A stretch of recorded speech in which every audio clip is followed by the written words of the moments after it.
Ontario Premier Doug Ford and Unifor are reacting strongly against your EV announcement. They say that this is a terrible deal that is giving a toehold into the domestic market for an industry that is heavily state subsidized. So what assurances can you give to unionized workers in Canada in the auto sector? And have you had any conversations with Chinese companies about potential investment or opening factories in Canada?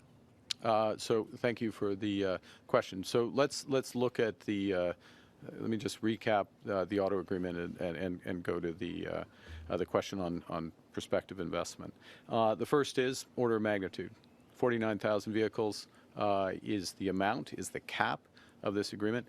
That's the same amount of vehicles that Canada was importing from China in 2023. Okay, so the same level. Although at that time there wasn't a cap. Now there's a cap. First point. Secondly, to put in context of the size of the market, that is less than 3% of the 1.8 million vehicle market for cars and trucks in Canada every year. Every year, that's how many cars and trucks that Canadians purchase.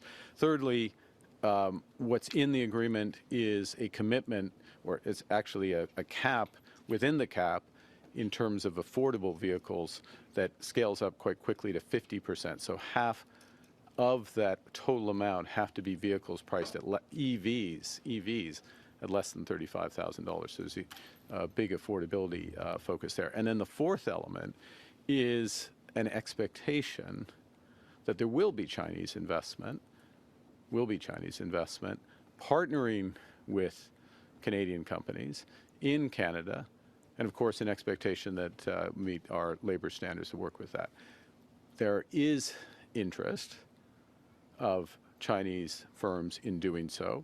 That interest is triggered by this agreement, and it creates the possibility within our auto sector, which is very large, very diverse, has a number of players, to have companies that are producing affordable cars in Canada for Canadians and providing the type of technology and expertise that's going to help build a more competitive auto market going forward. The other point, Kyle, last point I'd make is that within the agreement as well is a review after 3 years. So we have to see all these elements that come into place. But how do you know that there's interest? I do know there's interest because we've had direct conversations directly from the Chinese companies, directly from and companies that are amongst the world leaders, and collectively are the world leaders in this space, with explicit interest and intention to partner with Canadian companies. So we have, without question, there is direct interest in that.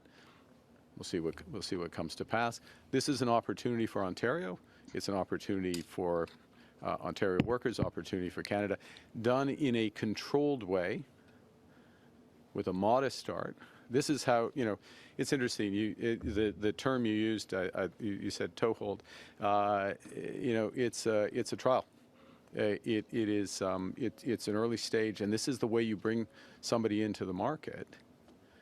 But remember, this is a market that is the auto sector, which is evolving very rapidly, and we want to be competitive in this market. We don't want to be competitive in the market of 2000, 2010. We want to be competitive in the market in the future. That's what's going to get great jobs for Ontarians going forward.